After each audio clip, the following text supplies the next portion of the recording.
Mr. Speaker,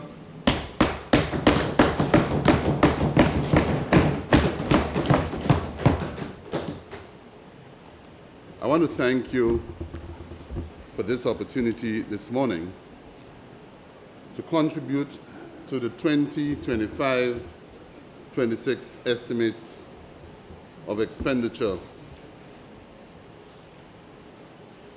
and to give full support, unwavering support, to the resolution or motion which was presented on the estimates of revenue and expenditure for the financial year 2025-2026 in the sum of $2,057,519,900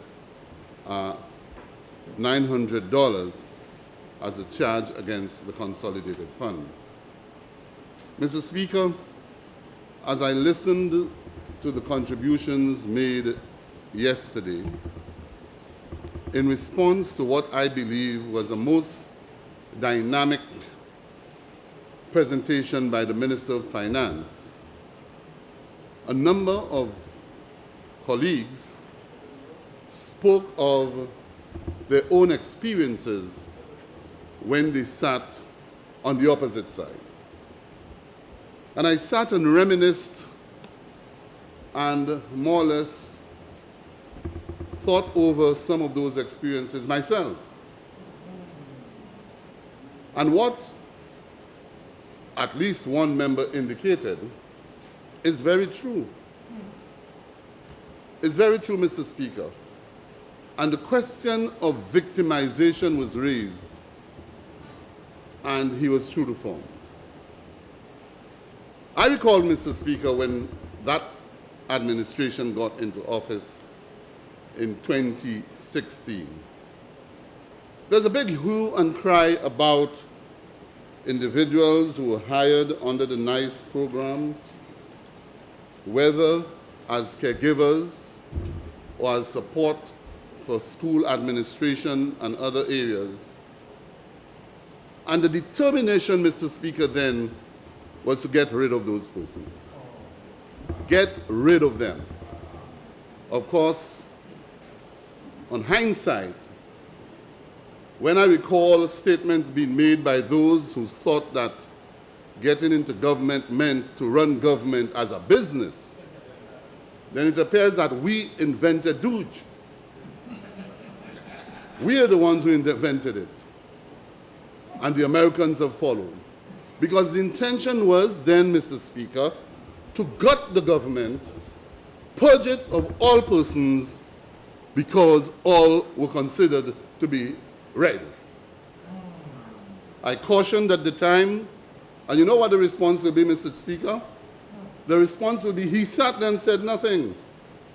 But you know, after a period of time of speaking and cautioning and guiding and no response, you sit back quietly and watch them play the games. So the intention was to purge. And I recall at that very time, Mr. Speaker, I had traveled. And when I returned and the process was on, I asked, what guided us to take such a decision to purge the public service or to purge the government program of those individuals? One person indicated, Mr. Speaker, that they all are labor rights, 99%. Purge them. The other one said, we did a study. I said, in 5 days you did a study? And I indicated and insisted that no one from Castries North involved in the caregivers program or any of the other programs should be touched. And I insisted upon that they should not be touched. And the evidence is there, Mr. Speaker. If you look now, if you reflect to that period of time, Mr. Speaker, you'll recognize that when the program was changed, the only constituency that was not touched was Castries North, because I insisted I do not care who is there. Because my philosophy is that they are all St. Lucians. All St. Lucians. The same thing happened, Mr. Speaker, at a time at Christmas, when I felt that there were people who were coming to the Department of Infrastructure asking for a job. There were people coming and saying, listen, my wife is ill. She has cancer. I remember a gentleman from Millet or thereabout, from Ancillary, another one. My daughter is ill. And at Christmas time, I decided, let's find some money to give out and put those people out to work. When some of them walked about and saw who was working, they grilled me, convened, Mr. Speaker, a retreat to grill me, and to ask me why are those persons engaged in work when they don't support the government. When I gave my explanation, there were those who had just come across, not called snake, but they welcomed, and they were saying, but I have people too who are ill. So that is the MO, that's the MO of those people whose business is not about the people, but about themselves. So get rid of those who don't support us. Purge it. And this, Mr. Speaker, is what is likely to happen in this country if the people of this country do not check themselves. Because what they're advised to do, Mr. Speaker, the playbook is lie, lie, and lie every day. Keep lying, and it will be believed. The people will absorb it. So they wake up and they say anything, Mr. Speaker. You can wake up a morning and say they sold Constitution Pack for $1. And say it today, say it tomorrow, and say it forever, and the people will believe. Except you don't know where Constitution Pack is. Well, they don't know where anything is. They don't know where anything is. So, Mr. Speaker, these are some of the attitudes and behavior of those who believe that they deserve being in government. And we saw many more, and I have many more, Mr. Speaker, to give. For those who believe that I've lost the key, I have 10 keys to the library. And I'll open it as I feel like, when I feel like, and as I please. But, Mr. Speaker, this government, as I've experienced in the last 4 years, just under 4 years, have demonstrated a government of compassion, a government who understands the needs of the people, a government who is prepared to go all out regardless of political color or class or creed. I remember one day speaking to the Honorable Prime Minister on projects to be implemented. And he said to me, Senior Minister, I do not care who any contractor supports. I will engage them once they can do the job.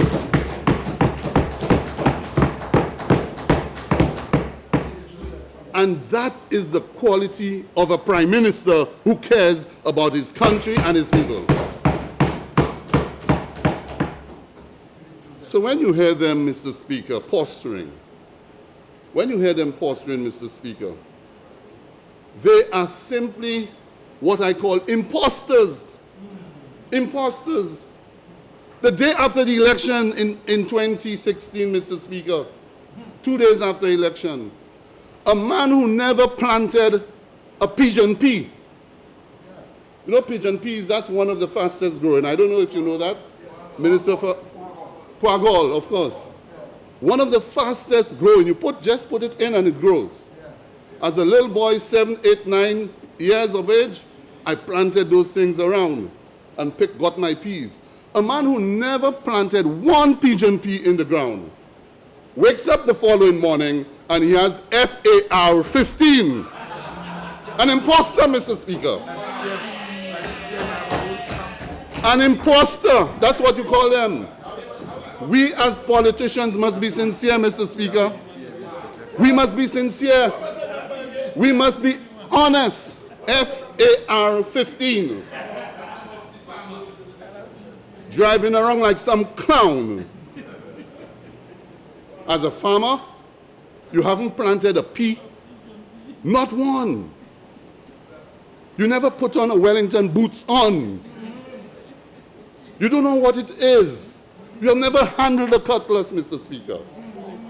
Never, or fork, or pickaxe, or hoe. FAR-15. But, Mr. Speaker, FAR-15 is an indication of the mentality of those who feel that they are better than us and they can represent the people of this country. It's deceitful. Let me deceive them.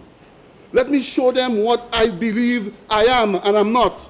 But you know, they said, the truth is what you believe the truth is, or want it to be. Mr. Speaker, I'm saying those things because in this environment that we are, you have a government that has demonstrated its commitment to the people. Yes. A government that has gone in and done all possible things to help the people of this country. And minister after minister, colleague after colleague, has referred to the estimates and the different programs. Each and every program intended to uplift the people, their quality of life and their standard of living. So whether it is returning the laptop program to assist in education, it's inevitable. Every child gets a laptop. Or whether it's school bursaries, Sir Arthur Lewis, Monroe College, the first generation scholarships to ensure that in every family, a child gets to university. I didn't go to a university, Mr. Speaker. But these are the things that I would like to see, and I support, because it shows that the government cares about the people. Laptops, hampers, food baskets, vouchers, all with the intention of helping the people of this country. And the list goes on. I know the parliamentary rep for Labrie has a list, probably, maybe of 50 of them. When he starts reading them, you can't stop. But, Mr. Speaker, that's what it is. But you listen to them, Mr. Speaker, and their rhetoric, because that's all they speak, rhetoric and lies and propaganda. You'd believe that this government has done nothing for the people of this country. But you know the beauty about this government, Mr. Speaker, is that it does so much for the people directly. It has introduced so many social programs, yet still the infrastructure programs are going on. A police station is going up in Grosile, a market is in Labrie, up in Granvier, something is happening. Throughout the country, Mr. Speaker, and I'm speaking from my head when I put the list together, it's unbelievable. So what is happening, Mr. Speaker? It's a government of compassion, a government of commitment, a government of determination to implement initiatives that will benefit the poor, the middle class, and the entire St. Lucia as a developing nation. And so, Mr. Speaker, from the standpoint of infrastructure, it is reflected in the budget revenue, recurrent expenditure of $38,964,400, capital expenditure, one of the largest amongst $138,703,700.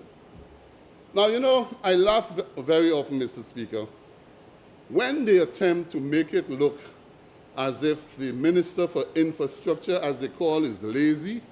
Sometimes they refer to him as lazy roller. Then he's a snake. All kinds of names. But that's the only thing they can say about the Minister for Infrastructure. They can say he's a snake. They can say he's lazy. They can say he's doing nothing.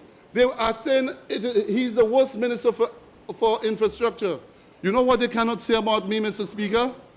I am not corrupt like them. I am not corrupt. So they can say anything they want. They can never point a finger and say that I'm corrupt. Yeah, bring something for $1 million for you to sign. And I refuse to sign it. Because when you tell me you hire a consultant to go and investigate St. Jude Hospital that was already in motion, and by now it should have been finished, you stop it and you're going to go and investigate it, one man to investigate it, and you would pay him $1 million plus. We did it. How much did we pay? Zero. How much did we pay? Because the people who did it are patriots of the country. That's what it is. Mr. Speaker, you know, I've not said much, you know, but there's a lot to be told. A lot to be told, Mr. Speaker. Mr. Speaker, last year the Prime Minister declared the Year of Infrastructure. It was a statement of commitment, Mr. Speaker, a statement to demonstrate that we as a government are committed to the enhancement of our infrastructure to underpin the economy and to transform the social well-being of our people. And he often said, Mr. Speaker, that infrastructure is not just roads, certainly not just roads. Infrastructure has to do with education, health, the police, roads and bridges, etc. All of them put together form infrastructure and to help the people of St. Lucia. So, Mr. Speaker, that came in at the right time when the department itself was preparing to launch its strategic plan called Infrastructure 2030. And what is this? Infrastructure 2030 is to say that, hey, it is now the time for we as a government to put a strategic and physical plan in place in terms of developing our infrastructure. A holistic plan. It entails reviewing the legislation of 1959 thereabout so that you have a more modern piece of legislation, the Works and Roads Act, to look at our standards, look at the protocols that we have, and to improve on those things so that we can deliver. And so, Mr. Speaker, that initiative, you know, emphasized on adequate, resilient, and sustainable infrastructure in an effort at improving the country's productivity and economic competitiveness. That is the essence of it, Mr. Speaker. And so, Mr. Speaker, I want to quickly at least review some of the successful projects which were completed in the year 2024-2025, the fiscal year, and those included, and the list is, Mr. Speaker, very long, because for them who believe that the Minister for Infrastructure isn't working, they will have a rude awakening. Because while they're sleeping, Mr. Speaker, I am working. I go to bed later than them and I wake up earlier than them. That's why I can plant peas and plant plantain and I don't say I'm a farmer. I've been asking him for my license a long time ago. But I do all of those things. I do all of those things. You wear Wellington boots. Yes, I wear Wellington boots, Mr. Speaker. And when I'm finished, I can go to my kitchen and cook for myself. I can do all of those things, Mr. Speaker, because I wasn't born with a golden spoon in my mouth. I understood what it is to wake up on a morning and have nothing in the house to eat or drink, but to be able to get sweet water because the sugar has gone out, but in the tin there's still remnants. You can pour hot water in it, get some l'orange and make a tea for yourself. That's what a lot of us around this table have gone through. Being able to survive with nothing, nothing at all. Not the glory and benefit of having luxury. No, that's not us, Mr. Speaker. We know what life is about, and we understand life. So, Mr. Speaker, that's why we care. That's why we care. Mr. Speaker, let me just list a few of the programs that we've undertaken. One of the major programs we did was the rehabilitation of the McDonnell Road, the construction of the famous Austin Hill, the Mico Jetty, construction of retaining walls all over the country, the Montciso retaining wall, Castries East drainage project. In fact, you know, Mr. Speaker, they fell out with a fella who made a comment about the Castries East drainage project and said, excellent project. I don't know if it's champagne or juicy. But they had a falling out with him because the guy was objective enough to say, hey, this is a good project. So they can't take criticism. They can't, that's why they want to attack me every day. I'm the target, but I'll deal with them at the right time in the next election coming up.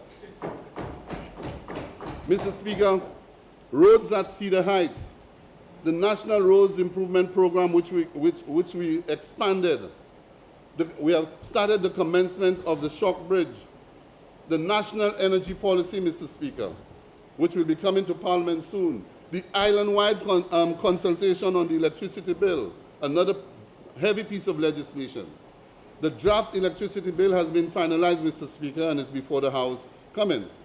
Let me just go in some detail, and I hope I have the time, Mr. Speaker. In terms of roads rehabilitation, let me give you a list, Mr. Speaker.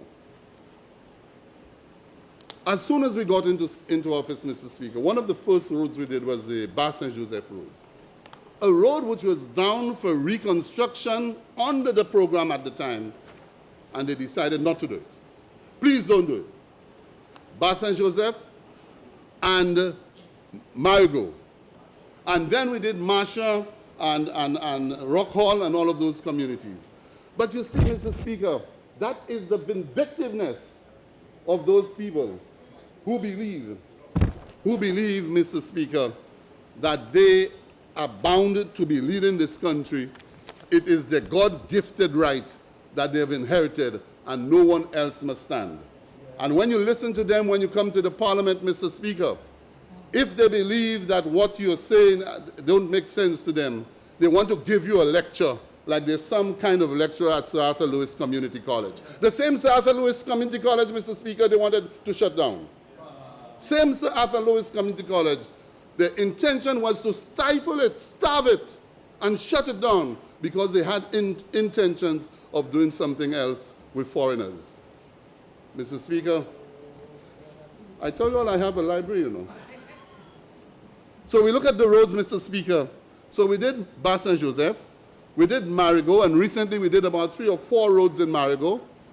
We did the Pigeon Island Causeway, we did the Grosley to Cap Estate Road, the Jerem Motu Drive, Boseju Kaimaje, Mr. Speaker, Bella Rosa and Stadium Roads, Kazaba 1 and Kazaba 2, Platte Road, Mr. Speaker, Piat Road, Valerie Lord Rivière Mitchell, Monciton is ongoing, Mr. Speaker. That's Monciton to Rivière Mitchell. Chaussee we have just completed. And after that, we're going to Waterworks Road, Jeremy Street, and Miku Street.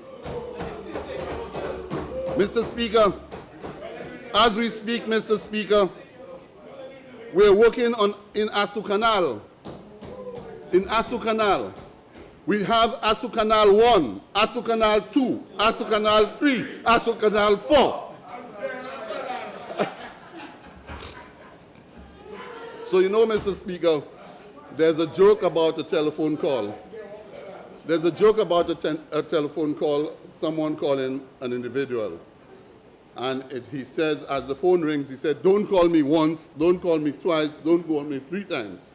Well, in the next election, Mr. Speaker, when they go to Asu Canal, they will be saying, don't come here 1, don't come here 2, don't come here 3, because we're voting you out. Whoever come inside there. Mr. Speaker, these are the roads, and let me continue, I've not stopped. Almondale Side Road, Union Hilltop Road, which is in my constituency. Almondale Road itself. I think I spoke to Austin Hill, and the Prime Minister is reminding me because there's so many roads, the Bocage to Mondino bypass. Okay? I spoke of Austin Hill. It's right there, Austin Hill. Despin, Alamon. Is that right? Alamon? But there's an Alamon, Grand Rivière, Side Road, Montego Bay, Olean, Denier Rivière, Richford, and Compare. The list goes on, Mr. Speaker, and they say the lazy roll are not working. I'll roll on y'all.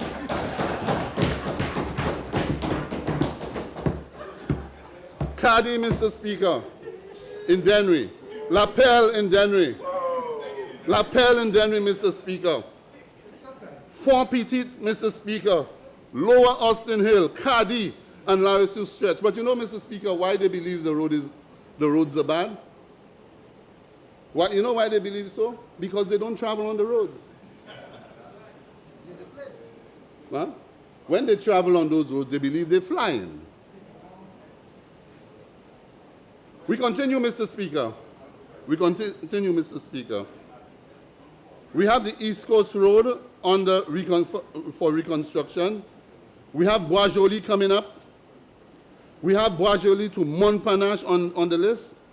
Monrepo Main Road, Cemetery Road in Mico, Patience Link Road, Patience School Road, Mico Village Road, La Pointe Road, which is presently on the way. Am I right, sir? No, just La Pointe Road. Okay. I said those are coming. Then you have the Opicon New Connection. Canals. We did a road in Canals. Then you have Opicon Gap Loop. Opicon Playing Field, Mr. Speaker, and the list still continues. You have Belleville, VSL. And you also have Font Saint-Jacques that we are currently working on, Mr. Speaker. I spoke of MacDomel. I also spoke of MacDomel. Font Saint-Jacques is ongoing. I spoke of Marigot already. Cul-de-sac bypass roads, that has been completed, about 3 of them. I mentioned Bar Saint-Joseph. Ancillary Venus Road, we did that, Mr. Speaker. Jonas Road, Road to the Distillery was recently done. Canaries Riverside Road, Millet Primary School Road, Marshall Main Road, which I mentioned, Boboville Road, Wavin to 12, Two Rouge, Menard Hill. All of these roads, Mr. Speaker, we have done. But the lazy roller is not working. More to come. So you have all of these roads, Mr. Speaker.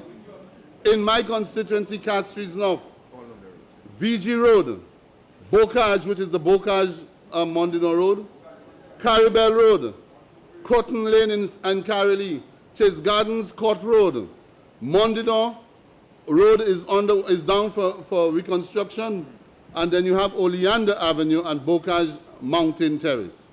Chaussee Road I mentioned, Mr. Speaker. We did a road in Point Seraphine, connecting Point Seraphine to Ganters Bay as a joint project with the Ministry of Tourism. We also did some work at Mac, Mr. Speaker, Tet Mac Farm Road, Carouge and Sikwi Road. So, Mr. Speaker, these are some. I'm not even going to mention, Mr. Speaker, the other projects which we have done in the last 5 years, in the last 4 years. Some of them including retaining structures, drainage systems, bridges that fell. For example, in Lauvier-Miton, where the Lauvier-Miton bridge collapsed, it hung for years. It hung for years, Mr. Speaker. And once it fell, we went in there and got those things done. Mr. Speaker, we have a number of other roads to come, and I have not mentioned anything for Babono because we have one of the main roads in Babono to do is the Babono-Asuba Road. That road must be done, Mr. Speaker, as soon as the financial year starts. So, Mr. Speaker, this is just a preview of what we have been doing, Mr. Speaker, in the last 5 years. But, Mr. Speaker, this results in the continuous need to maintain our bridges. Bridges and culverts we have to do. As we fix the roads, we have to undertake the repair of bridges and culverts. And in the estimates, Mr. Speaker, you will see the allocations which have been made in the budget. Mr. Speaker, the completion of the Millennium Highway and West Coast Road Reconstruction Project, that program is ongoing. We have taken a lot of flack for it. I have taken a lot of flack for it, and I do not care. I do not care about the flack. I will take one for the team. And even if it has nothing to do with my physical involvement, Mr. Speaker, at the end of the day, it is the minister who is responsible. But that project, Mr. Speaker, because of the complexity of the project being a grant from the British government, channeled through the Caribbean Development Bank, monitored by the Caribbean Development Bank, under supervision by a consultant engineer and a management office, Mr. Speaker, who reports to the department as often as they can. Mr. Speaker, that project ran into difficulty. The design of the project, Mr. Speaker, in terms of the design mixes of the project, which is a critical component of the construction of the road, in terms of its life expectancy, that's a health term, but in terms of its pavement strength, Mr. Speaker, that, Mr. Speaker, it took an inordinate length of time to fulfill the design requirements. I am hoping, Mr. Speaker, as we have been informed, that this project is likely to come to an end at the end of this year. The second part of the project, Mr. Speaker, which includes the West Coast Road, etc., is being undertaken by a different contractor, Mr. Speaker, and they too, Mr. Speaker, has not lived up to expectation. But I'm hearing, Mr. Speaker, that they're already positioning themselves to get involved in other local projects. And the only way they can do that is to complete the first project that they've come here to do. And if at all there's room for accommodation, that's the only time.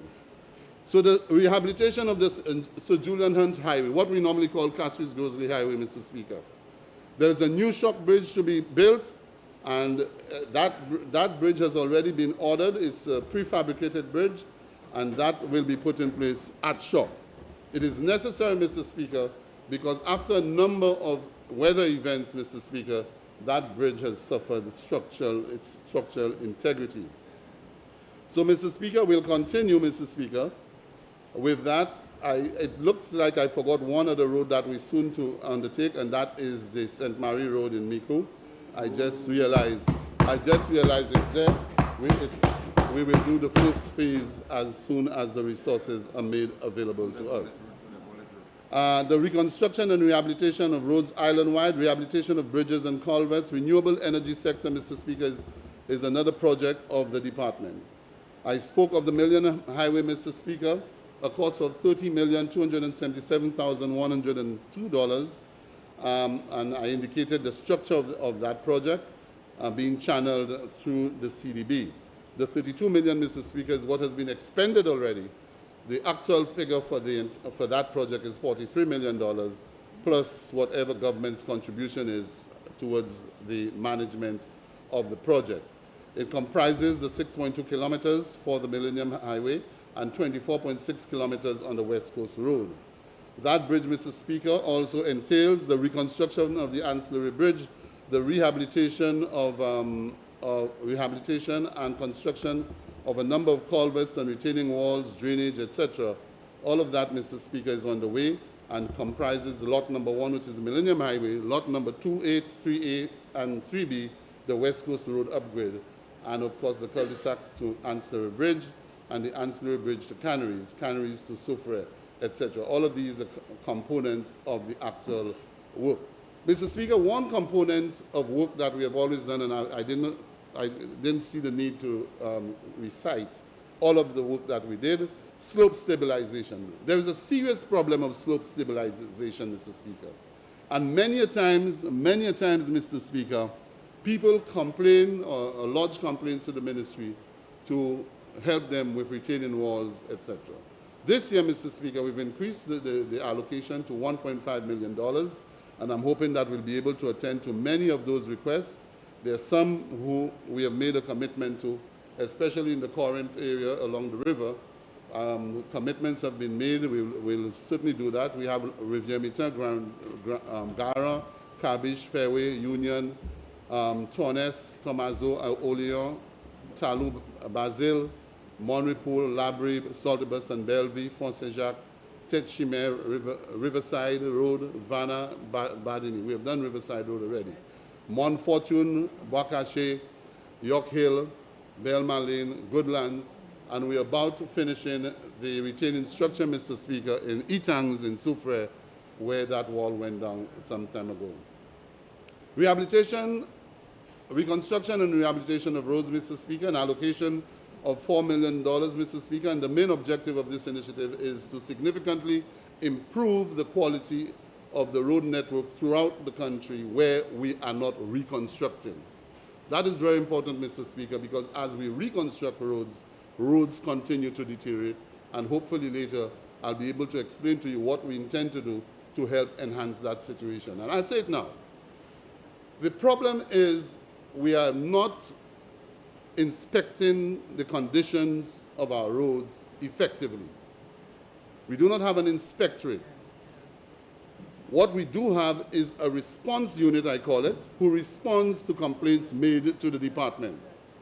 That is not proactive enough, Mr. Speaker. So this year, the Prime Minister has accepted my proposal to bring in what I call 2 road inspectors, and I deliberately said I do not want engineers, I do not want technical people, I just want eyes. Eyes on the road to detect where the problems are, and then the ministry will move in swiftly to get it done. To be able to move in swiftly, Mr. Speaker, the Prime Minister has suggested, and I've agreed, that we should procure what is called a pothole patcher, which is a specific, specialized equipment, Mr. Speaker, designed to be able to move into an area, move or comb and roam wherever area that they desire to look at, and to have a quick fix with proper tools attached to the equipment that can do it in the right way. So that piece of equipment, Mr. Speaker, we have already ordered. It should be here in the coming weeks, and we will activate it to be able to maintain our roads. But another component, Mr. Speaker, that we have proposed to the Prime Minister and he has accepted, and that is on a trial basis, Mr. Speaker, to engage some of our best performing subcontractors, the smaller contractors, who have demonstrated the ability to be able to respond to potholing and to do it in a meaningful way, do it up to the standards that we look for. And those individuals will be engaged on what we call a performance-based contract. They will be paid for performing. There will be a small retainer, but with that, Mr. Speaker, what those guys will do in order to make their money, what they will have to do is to chase potholes. Because you'll be paid on your performance. So you go about, you for them, 4 zones, you put them each in a zone, and they will move in and look for the potholes along with the road inspectors. Once we can scope those projects or those initiatives, then we'll give them the instruction, they go in and they'll be paid. So that, Mr. Speaker, we believe if we can do it, then we'll be able to stay on top of the road maintenance program, because those pothole chasers will be out there looking for potholes and responding in a timely manner.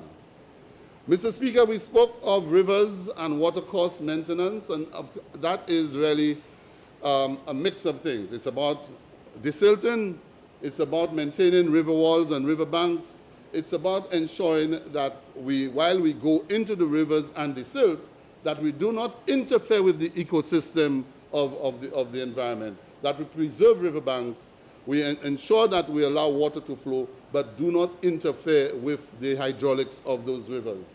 Because you see, rivers with stones and boulders, etc., assist in slowing down the pressure of the flow of that river, what we call the hydraulics, so that it doesn't cause undue damage in the lower reaches of the river.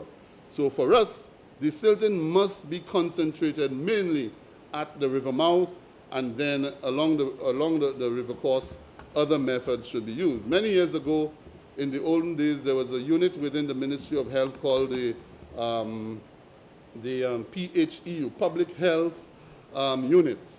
And that unit, Mr. Speaker, had a crew that would go into all the parish rivers, all the parish drains and rivers, etc., clean it out, and that material will be thrown away or burnt to some extent.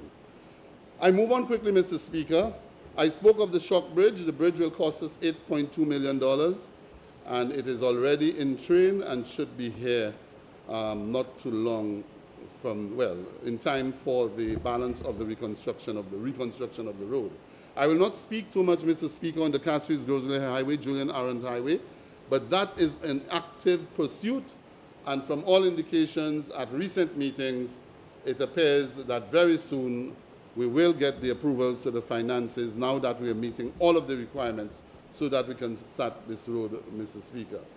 The Sir Julian Highway, again, $4.8 million to do certain aspects of that road to coincide with the other initiatives of the Castries-Grosley Highway. Land acquisition, Mr. Speaker.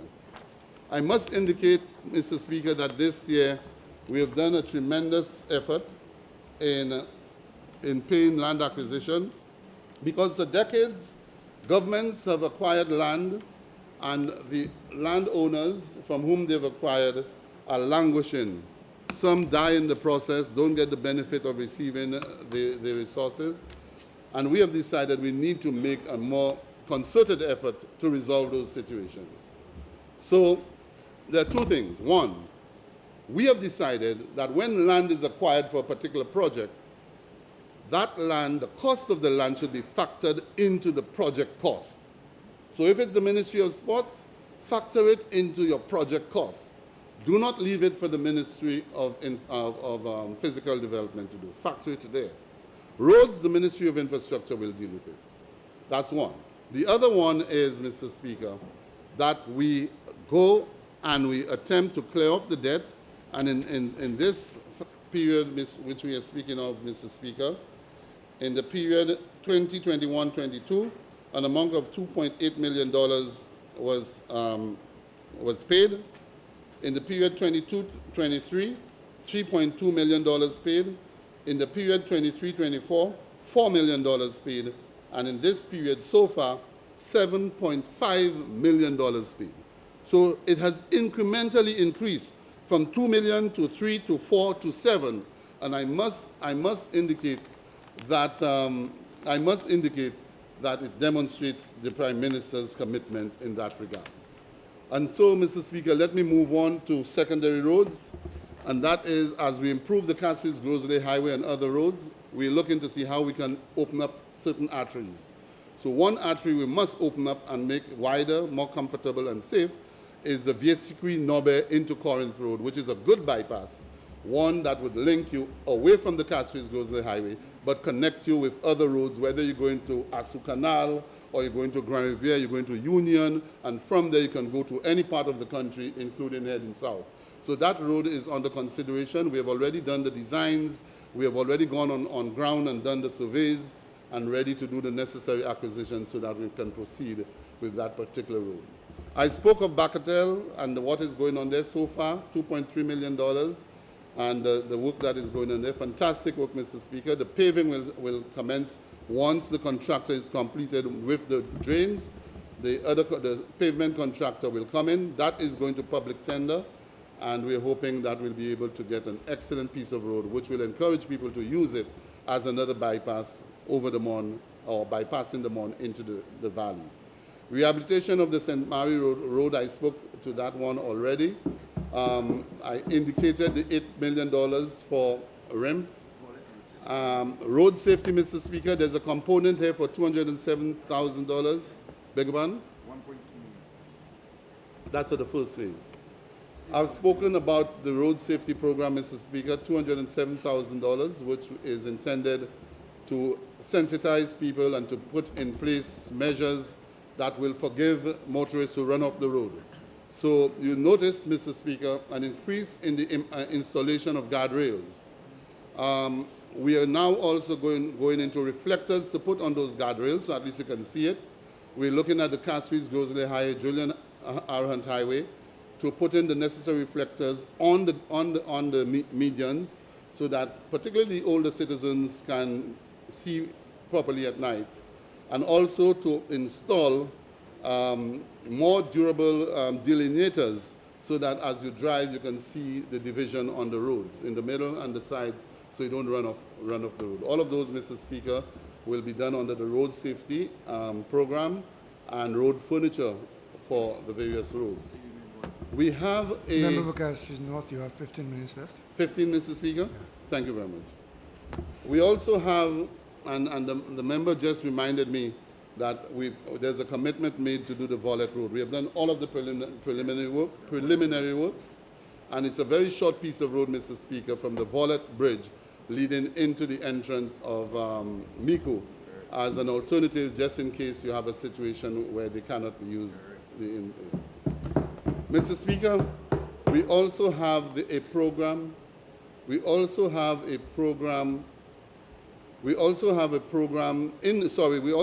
the program the Maho Road, Mr. Speaker, which has been disconnected for many years. As a matter of fact, I think Maho was disconnected, if not Thomas. It was Thomas. Yes. Maho was disconnected, and it is in a terrible state, Mr. Speaker, when I last visited Maho. The bridge is gone, and the intention is to go in, Mr. Speaker. We have an allocation for Maho.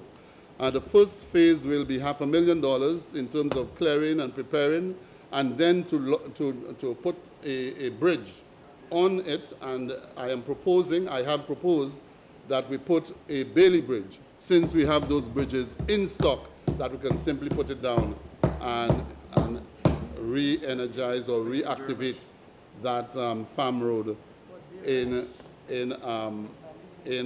Mahu. We also have a similar situation in Dewash in Soufre. And it's a difficult one. It's a road which actually runs on the ridge of the mountain. And there are a number of excellent farmers in that area. We did some work there a few years ago. But the time has come, Mr. Speaker, where we must reinforce what we did and put in a proper bridge so that the farmers can navigate and get their produce out of the area. In the 15 minutes, Mr. Speaker, that I have, I'll run through a few other things and to indicate that to undertake some of those ambitious initiatives, Mr. Speaker, the Department of Infrastructure doesn't have a design and planning unit. And this year, the Prime Minister has given us an allocation of $1.269 million to establish a proper design and planning unit. Too often, Mr. Speaker, when we've got work to do, we do not have the designs, it's not done in-house, we probably don't have the capacity of the engineers to do the designs, have it shovel ready, so that once we get the resources, we can move on. Most times we go to consultants to do that. By establishing the design and planning unit, Mr. Speaker, we will be able to do the in-house designing, engineering, etc., and to have those projects ready. $1.2 million, Mr. Speaker, and we've already started the recruiting. And there is one engineer, a Cuban engineer, Mr. Speaker, on the program, who is very good, Mr. Speaker, and I must say that he is being paid as an engineer is paid in our country. Okay? So that one, Mr. Speaker, that department has already started. Now, Mr. Speaker, I want to make a little point about the issue of weather. Because very often, when we speak about weather conditions, the hacks dressed in yellow, with yellow helmets, with no knowledge of climate, the impact of climate change, or even engineering. They ridicule the issue of the impact of the weather. Mr. Speaker, the weather patterns in the last 5 or so years, even probably before, has shown that the weather is unpredictable. This morning, Mr. Speaker, at about 3:41, heavy rainfall came down. At about 4 minutes after 4, another downpour. Now, if you're repairing roads, Mr. Speaker, you speak of asphalt. It's oil. It's kerosene in that mix. Then those who produce the asphalt must monitor the weather to be able to produce the material, to have that material at a particular temperature, and to put it in, but they cannot put it in water. So to ridicule this, Mr. Speaker, it just shows the ignorance of those individuals and the lack of understanding or their wickedness in attempting to make it appear that it is the fault of the government. Mr. Speaker, climate change is affecting us. Climate change is real. Climate change is a myth, notwithstanding their twin, what their twin have to say. Climate change is real, Mr. Speaker. So, Mr. Speaker, we'll continue to persevere. We'll continue to do, as I said early on, in that planning unit, so that we can do thorough project analysis, innovative design solutions, Mr. Speaker, stakeholder coordination, sustainable practices, etc., etc. You know, yesterday we had an experience, the Prime Minister and myself, and he came to me and he said, Mr. Minister, we built a retaining wall recently, and your engineering office has indicated that the bridge is unsound, not sound at all. It's structurally unsound. I said, that's not possible, Prime Minister. Anyway, as he instructed, I called the chief engineer, and the location, the bridge that the chief engineer spoke of, the wall rather, it's a wall that was designed to be implemented by a private concern.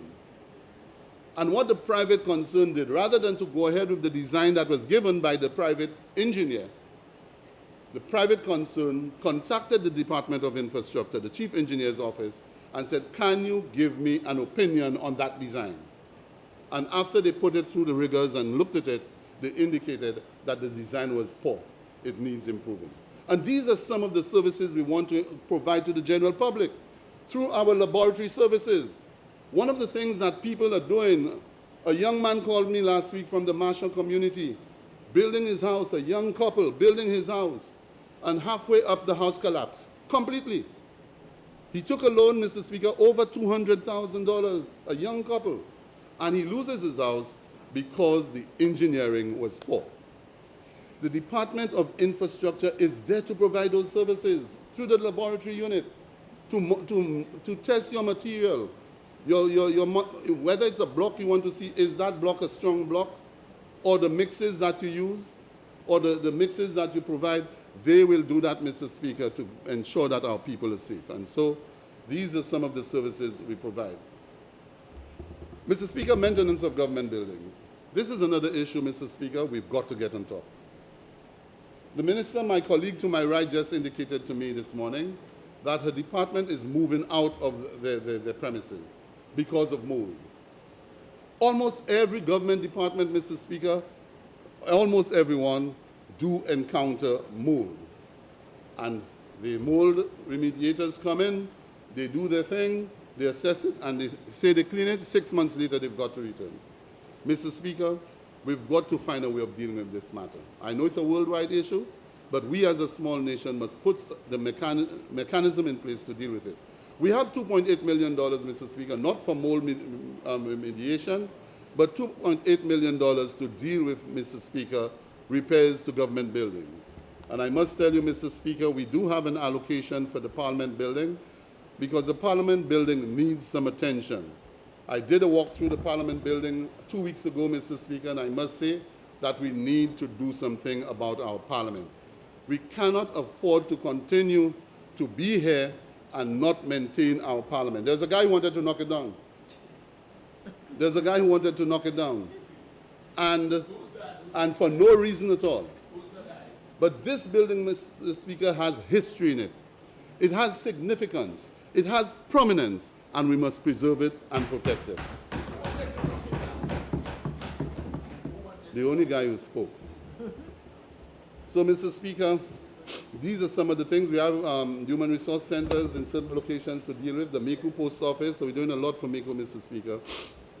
The Parliament Office, Prime Minister's official residence, the Governor General's residence. These are old buildings. And I'm told I'm not speaking about Castries Southeast, the Denry Mechanical Workshop, and the Union Office Complex. A number of those places that we've got to do. Now, Mr. Speaker, the rep for Soufriere has just hinted to me that I've not said enough about Castries Southeast. So now that she has realized that she's getting everything that she wants, so she now wants to bring her brother on board, okay? And Mr. Speaker, what I can say about Castries Southeast, one of the major projects we have to do in Castries Southeast is the Lacroix-Hodson Road. Lacroix-Hodson Road. That is a project we need to do. There is another project which, not in your constituency, another project which you had promised, I think it was last year, but because of circumstances... Remember, you have 10 minutes funding, left. Thank you, sir. 10 minutes? Thank you for the credit. So another road is the Carter Road in Labrie. That one also, we have that one scope so as to do, and I spoke of Babono, the Asuba Road. I did speak about it earlier on. We have another Asuba, I think, in Southeast.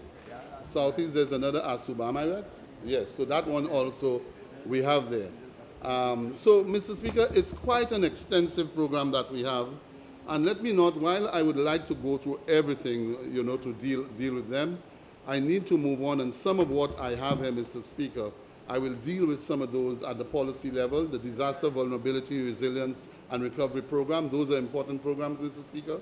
Flood risk reduction, that I will also look at. The energy, public utilities and energy, the whole electricity bill, Mr. Speaker, which is coming before the Parliament, the renewable energy sector development project, which is the geothermal project, Mr. Speaker, of another big project, a very ambitious project. All of those, Mr. Speaker, and that project will affect a number of people in Labrie, in Choiseul, and Soufrière, Belvedere, Fonsejac, you know, and a host of other communities. And those, Mr. Speaker, members need to be acquainted with. All that we'll be doing because there'll be civil works, drilling works, etc., etc. Mr. Speaker, these are some of the initiatives from the Department of Infrastructure. The Department of Physical Development, Mr. Speaker, we also have a very important role to play. And in there, Mr. Speaker, we have undertaken a number of capital projects this year, Mr. Speaker. One of them is the land registry.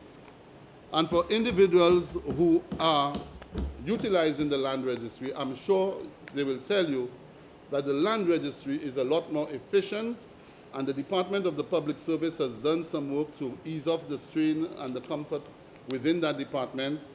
And so with a new land registrar, a new deputy and assistant registrar, some turnaround in staff, Mr. Speaker, we are seeing a very vibrant and energetic department, very progressive.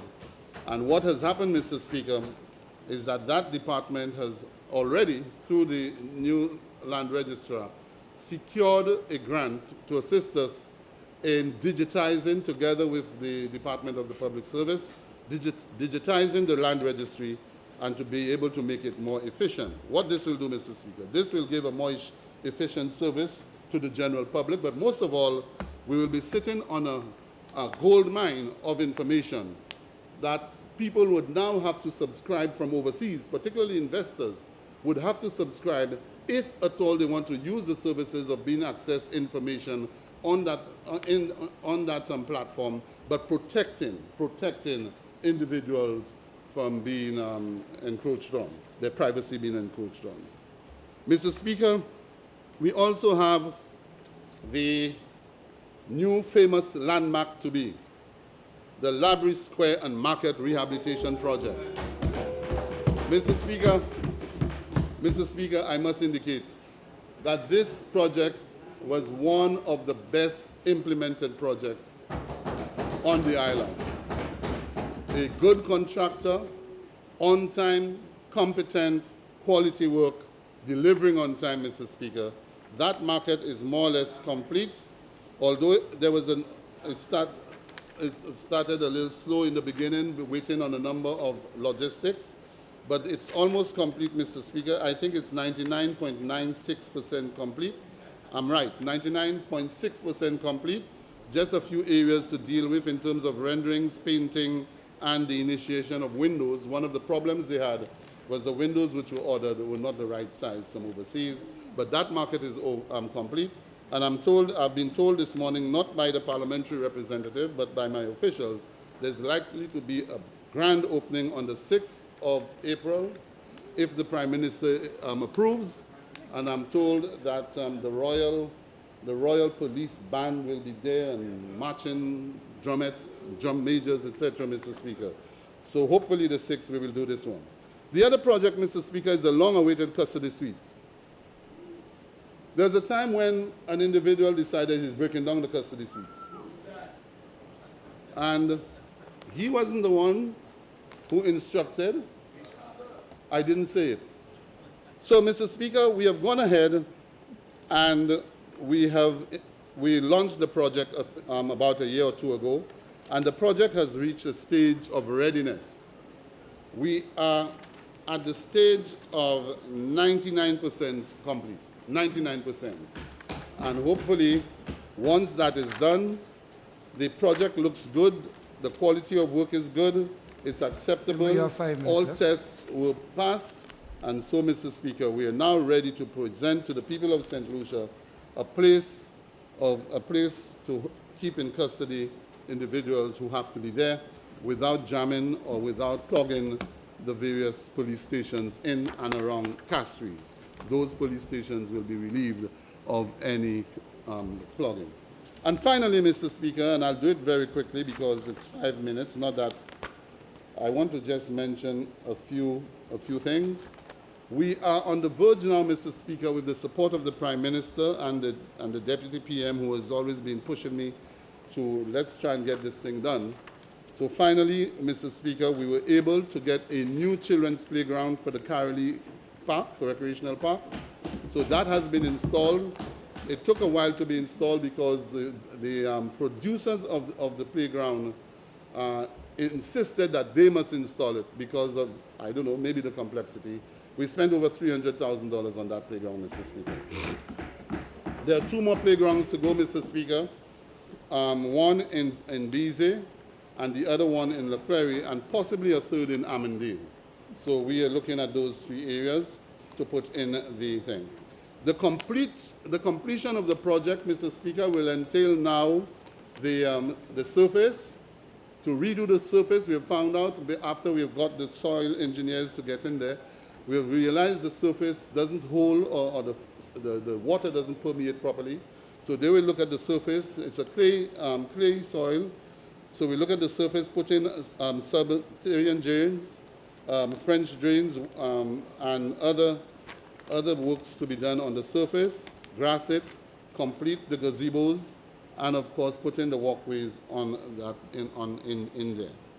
I spoke early on, Mr. Speaker, about the roads we have done, what I call the community feeder roads. I spoke of all of them early on in Union Hilltop, in Amandale, where we have done 2, in Carolee, where we have done 1, in Chase Gardens, where we have done another one. We are currently doing the slabbing of the Cedars drain to create a sidewalk so that persons can get off the road. Some of those small projects, Mr. Speaker, we have done it through CDP and, of course, with the support of the ministry in the case of the Cedars. Mr. Speaker, we have been able to continue, and this is the final, we have been able to continue our program of social support to our people. The National Housing Assistance Program, Mr. Speaker, we have received tremendous support. We have so far been able to help 81 individuals. Our expenditure is in the vicinity of $395,111, and that is for recent times, Mr. Speaker. There's still others we have been able to do. We have been able to assist, Mr. Speaker, with special needs children, providing transportation to some special needs children. And there's one particular child, Mr. Speaker, who attends the Castries Comprehensive School that every month we pay transportation for because she's the only one from the constituency in that school. We are also looking at, Mr. Speaker, at the possibility of getting an appropriate elevator that would allow for when that child gets in there, she can be lifted, and any other child coming in afterwards. We have done the necessary research, and hopefully we will be able to do that. Mr. Speaker, the Leclerc Football League, they are the champions of the semi-professional league, and that's why it's very important to get our lights and get our pavilion, our change room, and the Minister for Sports has promised me that it will be done. They receive, Mr. Speaker, they receive from the CDP of my constituency, and I hate doing this in the House because I do not want to put pressure on other members. I will not say how much I give them on an annual basis, but they do receive a sizable amount to run the league, to run the youth football development program. Every Saturday they're on the field. No child has to pay. No parent has to do anything. All that parent needs to do, just bring the children and they're engaged. We also have, Mr. Speaker, a youth development program in music, and that is stationed at the Carolee Human Resource Development Center. Again, every year I give them an allocation, and that program is being conducted by the former head of the police band, and we have a number of children. Nobody has to pay anything. All they've got to do is to have an interest and to come. We're about getting some instruments to them, Mr. Speaker, this year. Anytime from now, $10,000 will be spent in getting instruments. I spoke of the Carolee Park maintenance. In terms of school books, Mr. Speaker, it's an ongoing program with the support of the government, one which was started by me personally, and it has now escalated with support from the central government, thanks to the Prime Minister. And we assist in the vicinity of 151 students for primary schools, 178 students for secondary schools, 102 students for other schools, other secondary schools, 83 students, preschools, 14. Uniforms, we provide for 149 students of primary, 137 students for secondary, and 6 students for preschool. Shoes, Mr. Speaker, we provide for 115 students in both primary and secondary school and other preschools. Mr. Speaker, I want to thank you. I want to thank you for your patience. I want to thank you for the opportunity. If I did go off the track, I must apologize, but it is intended to at least edify the public, edify the Parliament, edify you, Mr. Speaker. And in so doing, I want to thank all those who have given me support over the years. I want to thank my permanent secretary and staff. I want to thank particularly the chief engineer and her staff. I want to thank those who have given me support within the constituency, my constituency group, and the extended family in the constituency. I want to thank those who care, those who understand the mission, those who join the mission, and those who participate in that mission of providing service to the people of St. Lucia. This is our primary objective, for people and for country. And that is why, in addition to all of those who give me that great support, I also want to thank my wife for giving me a tremendous amount of support through the years. And for those of you like the AG who believes she dresses me,